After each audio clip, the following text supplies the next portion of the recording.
Guys, Exelgen Hardware sedang buat hal lagi guys. Okay guys, kami berada dekat Exelgen Hardware sedang yang terletak di Jalan Permata 1, Kampung Lobak, Seremban, Negeri Sembilan. Mana nak renovate rumah tu? Ini peluang korang ni. Pada 1 hari bulan April ni, Exelgen Hardware sedang akan membuat promosi harga borong besar-besaran. Ni ada ni toilet bowl yang berharga 159. Siap ada soft close lagi ni. Kipas ceiling pun ada, bermula daripada 85 sahaja. Mana yang cari pintu kayu ni? Adakah dekat Exelgen Hardware ni yang berharga 99 sahaja? Ataupun korang nak cari pintu kayu warna coklat ni? Siap ada 8 petak, 1, 2, 3, 4, 5, 6, 7, 8. Bermula dari harga 149 sahaja. Basin cabin aluminium 400 seperti korang tengok komplit set ni yang berharga 103. Siap korang akan dapat free pipe dengan hose dia sekali. Nak cari pintu tandas yang slide, ni ada ni 259 saja guys, cash and carry. Selain daripada pintu slide, kita ada juga pintu alloy ni 299 saja guys untuk pintu tandas korang. Tak cukup dengan tu lagi, ini dia guys, defect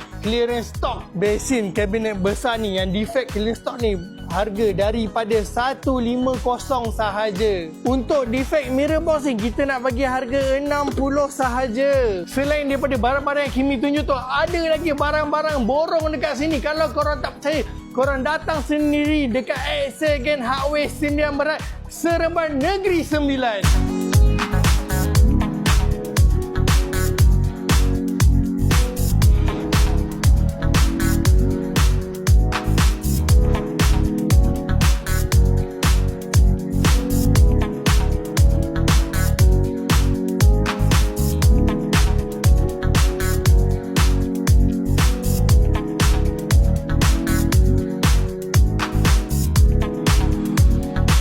Ini korang baru tengok dekat luar je. Korang belum tengok lagi dekat bahagian dalam.